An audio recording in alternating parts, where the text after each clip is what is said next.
Hello friends, welcome to my YouTube channel learning G K 03। दोस्तों, कैसे हैं आप सब? आई होप आप सब अच्छे होंगे और अपनी पढ़ाई कर रहे होंगे। दोस्तों, आइए आज हम केमिस्ट्री के, रसायन विज्ञान के बहुत ही महत्वपूर्ण एमसीक्यू प्रश्न को लगाते हैं। ठीक है, तो आइए देखते हैं पहले अपने क्वेश्चन को। हमारा पहला क्वेश्चन है, लोहे की रेलों, कह रहा है कि लोहे की रेलों के टूटे हुए टुकड़ों और मशीन के भागों की वेल्डिंग में निम्न में से किसका प्रयोग किया जाता है? एक बार क्वेश्चन को फिर रिपीट करता हूँ। कह रहा है लोहे की रेलों के टूटे हुए टुकड़ों, ठीक है, मशीन के भागों की वेल्डिंग में निम्न में से किसका प्रयोग किया जाता है? तो बताइए इसका आंसर क्या होगा।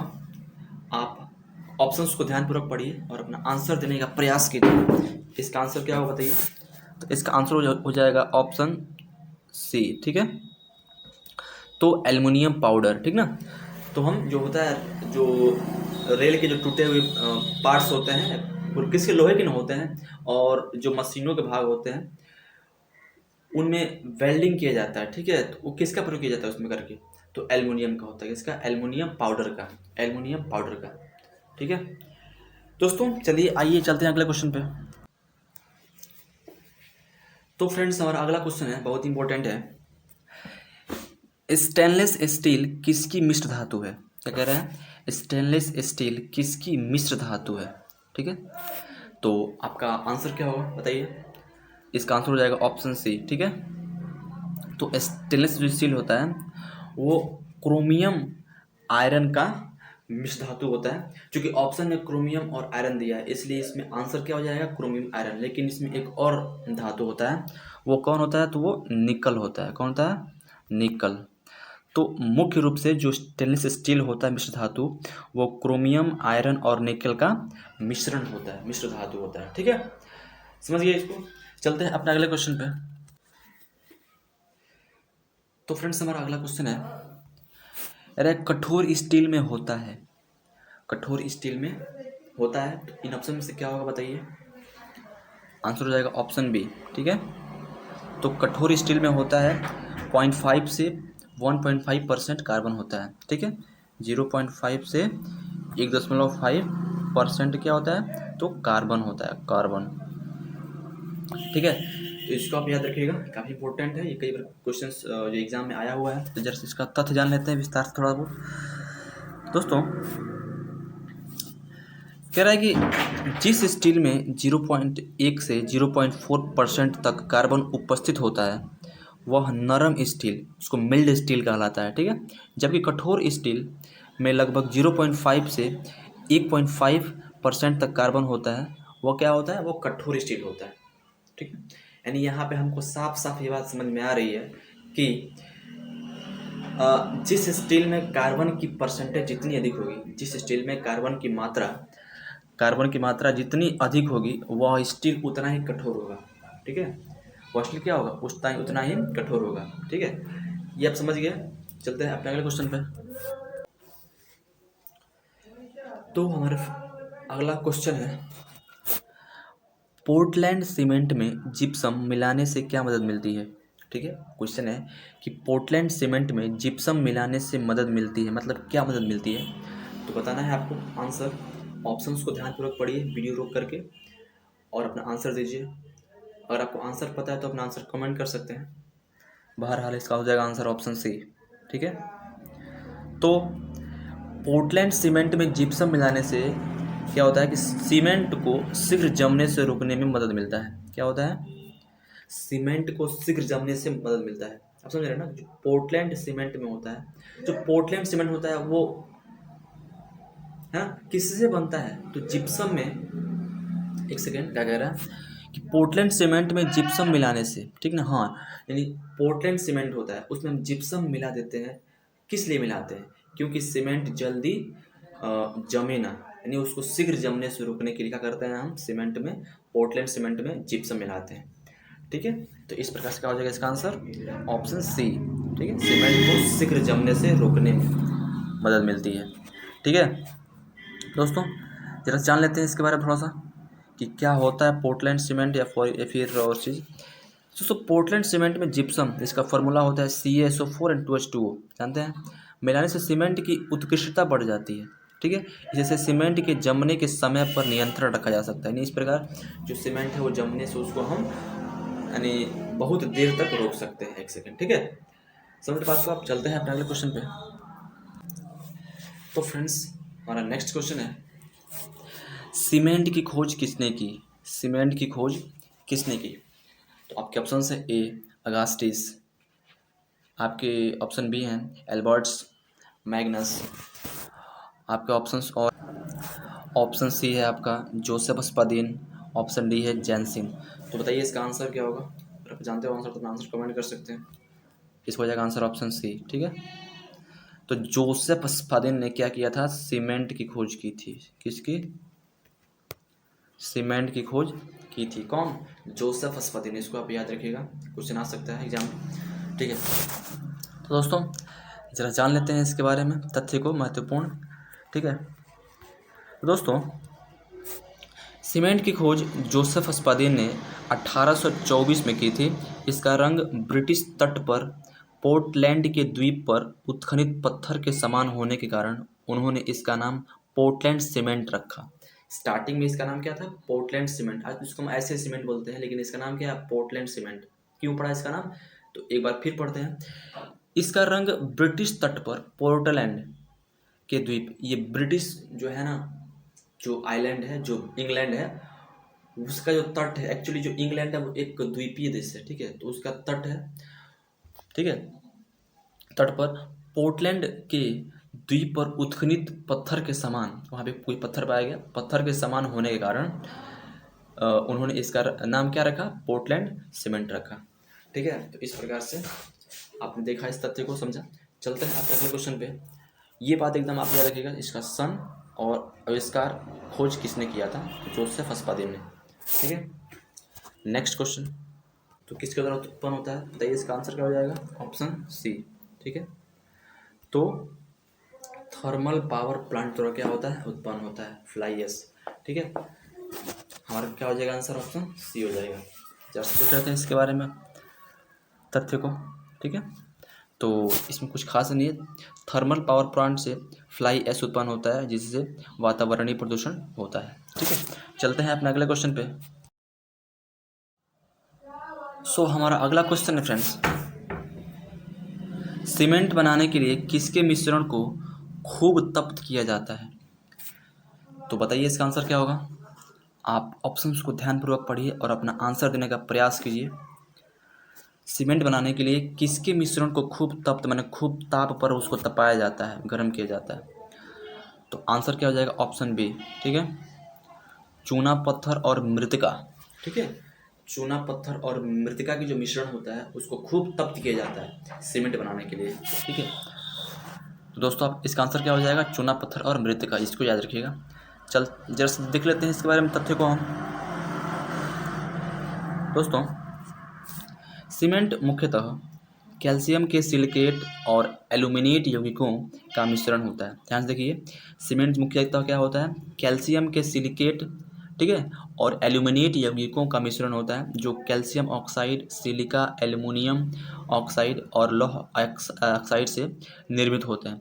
सीमेंट बनाने के लिए चूना पत्थर और मृतिका के मिश्रण को एक भट्टी में उच्च तापमान पर जलाया जाता है और तत्पश्चात क्या होता है? इस प्रक्रिया के फलस्वरूप बने क्लिंकर को जिप्सम के साथ मिलाकर महीन पीसा जाता है और इस प्रकार जो अंतिम उत्पाद प्राप्त होता है उसे साधारण पोर्टलैंड सीमेंट कहा जाता है। तो आपने देखा, इसको समझा। चलते हैं अपने अगले क्वेश्चन पे।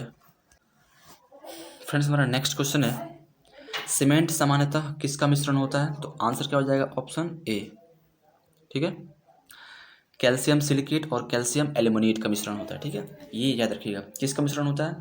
तो कैल्शियम सिलिकेट और कैल्शियम एल्यूमिनेट का मिश्रण होता है सीमेंट, ठीक है। चलते हैं सिलिकेट और एल्यूमिनेट, सिलिकेट और एल्यूमिनेट, बट दोनों में क्या होता है कॉमन? कैल्शियम। दोस्तों चलते हैं अगला क्वेश्चन पे। फ्रेंड्स हमारा अगला क्वेश्चन है, बहुत ही महत्वपूर्ण है। किसी बिजली की इस्त्री को गर्म करने के लिए किस धातु का प्रयोग किया जाता है? तो आपका आंसर क्या होगा? अपना आंसर कमेंट कर सकते हैं अगर पता हो तो। बहरहाल इसका आंसर हो जाएगा ऑप्शन सी नाइक्रोम। ठीक है, किसी बिजली की स्थिति को गर्म करने के लिए हम नाइक्रोम धातु का प्रयोग करते हैं। ठीक है, और जो हीटर होता है, जो ठंडी में लोग घर में यूज करते हैं गर्म करने के रूम को, तो उसमें भी क्या होता है, वो जो वायर होता है वो नाइक्रोम का वायर होता है, वही हीट होता है, वही गर्म करता है। ठीक है, ठीक है, चला जान लेते हैं इसके बारे में थोड़ा सा तथ्य को। ठीक है यार, बिजली की स्त्री में अभ्रक के ऊपर, उसमें देखिए अभ्रक भी लगा होता है, अभ्रक एक खनिज है, अभ्रक के ऊपर नाइक्रोम का तार लपेटा हुआ रहता है। अभ्रक एक अच्छा प्रतिरोधी है। ठीक है, जो ऊंचे ताप पर भी नहीं पिघलता है। ठीक है, इस प्लेट को इस्पात के उचित आकार के आवरण के अंदर रखा जाता है। जब नाइक्रोम के तार में धारा प्रवाहित होती है तो वह गर्म हो जाता है। ठीक है, जिससे वो आवरण भी गर्म हो जाता है, जो कपड़े को प्रेस कर देता है। ठीक है, इस प्रकार से वो पूरा इसका प्रोसेस है, ऐसे काम करता है प्रेस। आपने देखा, इसको चलते हैं अपने अगले क्वेश्चन पे। दोस्तों हमारा अगला क्वेश्चन है, निम्न में से कौन सा सबसे सशक्त स्कंदक है? तो इसका आंसर क्या होगा बताइए। आपको आंसर पता हो तो अपना आंसर कमेंट। तो इसका आंसर क्या हो जाएगा फ्रेंड्स? इसका आंसर हो जाएगा आंसर ऑप्शन सी। ठीक है, कह रहा है कि निम्न में से कौन सा सबसे सशक्त स्कंदक है। ठीक है, तो हो जाएगा आंसर ऑप्शन सी, यानी एल्युमिनियम क्लोराइड। ये क्या हो जाएगा? सबसे अच्छा क्या है? स्कंदक है एल्युमिनियम क्लोराइड। ठीक है, जरा जान लेते हैं इसके बारे में तथ्य को हम। दोस्तों सबसे सशक्त स्कंदक एल्युमिनियम क्लोराइड होता है। ऋणावेशित शॉल के प्रति धनायनों का स्कंदन प्रभाव बढ़ता क्रम में इस प्रकार है, यानी सोडियम प्लस धनायन, ठीक है, मैग्नीशियम प्लस प्लस प्लस धनायन और एल्युमिनियम प्लस प्लस प्लस धनायन। ठीक है, तो इस प्रकार से आपने देखा इसको। चलते हैं अपने अगले क्वेश्चन पे। दोस्तों जो प्रति अम्ल होता है, ये मैग्नीशियम हाइड्रोक्साइड, इसको मिल्क ऑफ मैग्नीशिया भी बोलते हैं। ये एक दुर्बल क्षार होता है, जिसे जो हम इनो पीते हैं, जब हमारे पेट में अम्लीयता एसिडिटी बढ़ जाती है, तो उस अम्लीयता को दूर करने के लिए, उदासीन करने के लिए हम इस मिल्क ऑफ मैग्नीशिया या फिर उसको इनो के रूप में हम लेते हैं और हमको आराम राहत मिलती है। ठीक है, क्योंकि क्या होता है, वो अम्लीयता की मात्रा को कम कर देता है, यानी उदासीन कर देता है। ठीक है, चलते हैं अपने अगले क्वेश्चन पे।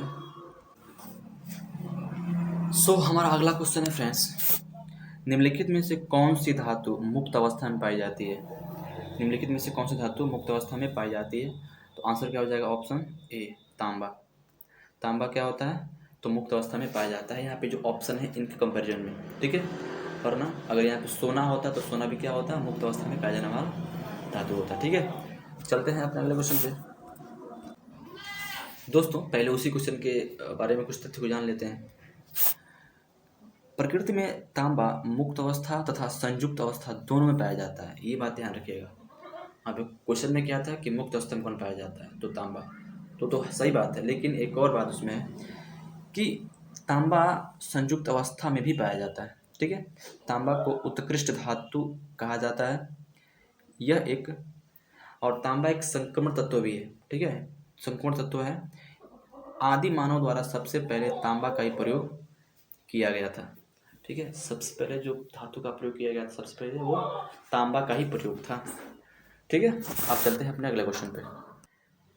फ्रेंड्स हमारा अगला क्वेश्चन है, निम्नलिखित में से किसको पेंसिलों में प्रयोग किया जाता है? तो ऑप्शन पढ़िए ध्यानपूर्वक और अपना आंसर देने का प्रयास कीजिए। तो इसका आंसर हो जाएगा ऑप्शन बी, ग्रेफाइट का। ग्रेफाइट को, ठीक है, हम पेंसिलों में प्रयोग करते हैं। ग्रेफाइट क्या है? ये कार्बन का अपरूप है। कार्बन के अपरूप मुख्य रूप से 2 हैं, लेकिन 3 होता है। ठीक है, हीरा और ग्रेफाइट क्या है? ये कार्बन के अपरूप हैं। और एक और होता है फुलरीन, इसको C60 बोलते हैं। ठीक है, तो ये बात आप ध्यान रखिएगा कि ग्रेफाइट क्या है? कार्बन का अपरूप है। दोस्तों चलते हैं अपने अगले क्वेश्चन पे। फ्रेंड्स हमारा नेक्स्ट क्वेश्चन है, ग्रेफाइट में परतों को एक दूसरे से मिलाकर रखा जाता है, तो किस प्रकार रखा जाता है? तो आंसर हो जाएगा ऑप्शन ए। ठीक है, तो वांडर वाल्स बलों द्वारा इसको एक दूसरे से मिलाकर रखा जाता है, यानी ग्रेफाइट में परतों को एक दूसरे से मिलाकर रखा जाता है। बंद कर कैसे रखते हैं, तो वो एक बॉन्ड होता है, वांडर वाल्स बलों द्वारा उसको बांध कर रखा जाता है। ठीक है, जैसे जान लेते हैं इसके बारे में तथ्य को हम। दोस्तों, ग्रेफाइट में परतों को एक दूसरे से मिलाने के लिए वांडर वाल्स बलों का प्रयोग किया जाता है। वांडर वाल्स बल एक क्षीण स्वभाव असंयोजी रासायनिक बंध होता है। योहानेस डिटरिक, ठीक है, योहानेस डिटरिक वांडर वाल्स नामक वैज्ञानिक के नाम पर इसका नाम क्या पड़ा, वांडर वाल्स बल पड़ा। ठीक है, किसके नाम पर ये बल पड़ा, तो योहानेस डिटरिक वांडर वाल्स के नाम पर क्या पड़ा, यानी कहने का मतलब उन्होंने इसका खोज किया था, तो उन्हीं के नाम पर इस बल का नाम वांडर वाल्स बल पड़ा। ठीक है, तो चलते हैं अपने अगले क्वेश्चन पे। ये क्या होता है, एक छीड़ बल होता है। छीड़ क्या कह रहा है यहाँ पे, यह वाल जो बल्ब होता है, जो ये वाल बल्ब होता है, ये एक छीड़ होता है। छीड़ स्वभाव का असंयोजी रासायनिक बंध होता है, इसको याद रखिएगा। ये कोई मजबूत बहुत ही सख्त नहीं होता है। ठीक है, चलते हैं अपने अगले क्वेश्चन पे। सो फ्रेंड्स, हमारा अगला क्वेश्चन है, निम्न में कौन सा एक ठोस स्नेहक है। कह रहा है निम्न में से कौन सा एक ठोस स्नेहक है, तो आंसर क्या हो जाएगा, ऑप्शन बी, तो ग्रेफाइट है। ग्रेफाइट क्या है, एक ठोस स्नेहक के रूप में इसका प्रयोग किया जाता है। जान लेते हैं इसके बारे में कुछ तथ्य को हम। फ्रेंड्स, ठोस स्नेहक ऐसे पदार्थ हैं जो ठोस अवस्था में होने के कारण दो सतहों के बीच घर्षण को कम करते हैं। ठीक है, ग्रेफाइट, मोलिब्डेनम डाइसल्फाइड और टंगस्टन डाइसल्फाइड प्रमुख ठोस स्नेहक हैं। कौन कौन है, ग्रेफाइट है, मोलिब्डेनम है, मोलिब्डेनम डाइऑक्साइड है, सॉरी मोलिब्डेनम डाइसल्फाइड और टंगस्टन डाइसल्फाइड, ये क्या है, ये ठोस स्नेहक होते हैं। तो चलिए चलते हैं अपने अगले क्वेश्चन पे। फ्रेंड्स, हमारा अगला क्वेश्चन है, हीरे का एक कैरेट किसके बराबर है। ठीक है, हीरे का एक कैरेट किसके बराबर है, तो इसका आंसर क्या हो जाएगा, ऑप्शन सी। ठीक है, 200 mg के बराबर होता है। जो हीरे का होता है एक कैरेट, वो होता है 200 mg के बराबर। ठीक है, तो जरा सा देख लेते हैं इसके बारे में थोड़ा सा। हीरे का एक कैरेट 200 mg, ठीक है, या 0.2 ग्राम का के बराबर होता है। समझ गए, इसको याद रखिएगा। चलते हैं नेक्स्ट क्वेश्चन पे। सो फ्रेंड्स, हमारा अगला क्वेश्चन है, कह रहा है कास्ट स्प्रिट क्या होता है। कास्ट स्प्रिट क्या होता है, तो क्वेश्चन का आप आंसर ऑप्शन पढ़िए और अपना आंसर देने का प्रयास कीजिए दोस्तों। इसका आंसर हो जाएगा ऑप्शन ए। ठीक है, तो मेथिल अल्कोहल होता है। कास्ट स्प्रिट क्या होता है, तो मेथिल अल्कोहल होता है, मेथिल अल्कोहल होता है। ठीक है दोस्तों, देख लेते हैं तथ्य को इसको हम। जो मेथनॉल होता है या फिर मेथिल अल्कोहल होता है CH3OH, इसका फार्मूला यहाँ पे दिया गया है, और इसी का यूपीएससी नाम क्या है, मेथिल अल्कोहल या फिर मेथनॉल है। इसी को क्या बोलते हैं, कास्ट स्प्रिट के नाम से भी जानते हैं। ठीक है, चलते हैं अपने नेक्स्ट क्वेश्चन पे। सो फ्रेंड्स, हमारा नेक्स्ट क्वेश्चन है, कह रहा है अग्निशमन वस्त्र किससे बनाए जाते हैं। कह रहा है अग्निशमन वस्त्र किससे बनाए जाते हैं, तो इसका आंसर क्या हो जाएगा, अपना आंसर दीजिए वीडियो रोक करके ईमानदारी पूर्वक। इसका आंसर हो जाएगा ऑप्शन बी, एस्बेस्टस के बनाए जाते हैं। ठीक है, तो अग्निशमन जो वस्त्र है वो बनाए जाते हैं एस्बेस्टस के। जरा जान लेते हैं इसके बारे में तथ्य को। इसमें कुछ खास नहीं है, बस वही है कि जो अग्निशमन जो वस्त्र होता है वो एस्बेस्टस के बनाए जाते हैं। एस्बेस्टस क्या है, एक तत्व है। ठीक है, तो चलते हैं अपने नेक्स्ट क्वेश्चन पे। तो फ्रेंड्स, हमारा अगला क्वेश्चन है, किसी औद्योगिक क्षेत्र में अम्लीय वर्षा किस गैस के कारण होती है। किसी औद्योगिक क्षेत्र में अम्लीय जो वर्षा होती है किस गैस के कारण होती है, तो इसका आंसर क्या हो जाएगा, पढ़िए ऑप्शंस को, अपना आंसर दीजिए कमेंट बॉक्स में अगर पता हो तो। इसका आंसर हो जाएगा ऑप्शन सी। ठीक है, सल्फर डाइऑक्साइड द्वारा। यानी अम्लीय वर्षा मुख्यतः दो तत्वों के ऑक्साइड द्वारा होती है। पहला होता है नाइट्रोजन डाइऑक्साइड और दूसरा होता है सल्फर डाइऑक्साइड। इन्हीं के द्वारा मेन रूप से अम्लीय वर्षा होती है। तो ऑप्शन में हमको सिर्फ ये दिया गया है मुख्य रूप से, तो यही क्या हो जाएगा, आंसर हो जाएगा सल्फर डाइऑक्साइड। ठीक है, लेकिन दोनों का कॉम्बिनेशन होता है नाइट्रोजन डाइऑक्साइड का और सल्फर डाइऑक्साइड का। ठीक है, तब क्या होता है, अम्लीय वर्षा होना शुरू होता है। बात समझ गए आप लोग। चलते हैं अपने अगले क्वेश्चन पे। तो फ्रेंड्स हमारा अगला क्वेश्चन है, कह रहा है कि अम्ल वर्षा वायु में किसके अधिक सांद्रण के कारण होती है। तो आपका आंसर क्या होगा, अपना आंसर कमेंट कर सकते हैं, पता हो तो इसका आंसर हो जाएगा ऑप्शन बी। ठीक है, तो SO2 और NO2 के कारण होती है। क्या होता है कि जब वर्षा होने वाली होती है तो ये SO2 और NO2 चूँकि आसमान में होते हैं, मतलब गैस के रूप में होते हैं, इनका अधिक संधारण होता है उसमें। जब वर्षा होती है तो क्या होता है कि NO2 और SO2 से जो वर्षा के पानी होते हैं वो मिलकर अम्ल बनाती है। SO2 से मिलकर H2SO4 बनाती है और NO2 से मिलकर नाइट्रिक अम्ल बनाती है। ठीक है, तो इस प्रकार से क्या होता है, वो दोनों तो अम्ल हो जाते हैं और इस प्रकार से वर्षा जब होती है तो बहुत कभी कभी मानव की त्वचा या फिर खेतों की फसलों को बर्बाद करती है और वो उसको अम्लीय वर्षा हम बोल देते हैं। ठीक है, आप समझ गए इसको। चलते हैं अपने अगले क्वेश्चन पे। दोस्तों हमारा अगला क्वेश्चन है, यानी कि उत्कृष्ट धातु को घोलने के लिए निम्नलिखित में से एक का प्रयोग किया जाता है, तो किसका प्रयोग करते हैं। क्वेश्चन को ध्यानपूर्वक पढ़िए। उत्कृष्ट धातु को घोलने के लिए निम्नलिखित में से एक का प्रयोग किया जाता है, तो आंसर क्या हो जाएगा। वो एक कौन है, तो एक्वारेजिया है। ठीक है, तो एक्वारेजिया का प्रयोग किया जाता है उत्कृष्ट धातु को, जो सबसे कठोर धातु होता है उसको घोलने के लिए। ठीक है, जैसे जान लेते हैं इसके बारे में तथ्य को हम। ठीक है दोस्तों उत्कृष्ट धातु वे धातु होते हैं जो जल, ऑक्सीजन इत्यादि से क्रिया नहीं करते। ये ध्यान रखिएगा, उत्कृष्ट धातु वे होते हैं जो जल, ऑक्सीजन इत्यादि से क्रिया नहीं करते।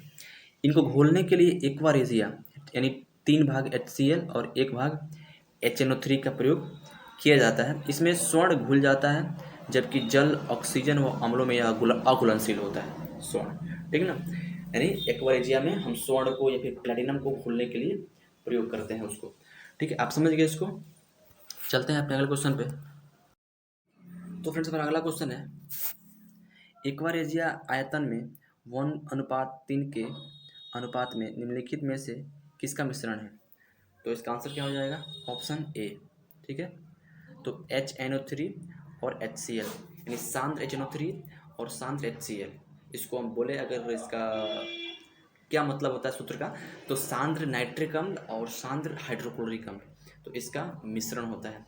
ठीक है, यानी HNO3 ये होता है 1:HCl, ये होता है 3। इस प्रकार से इसका अनुपात होता है और मिश्रण होता है।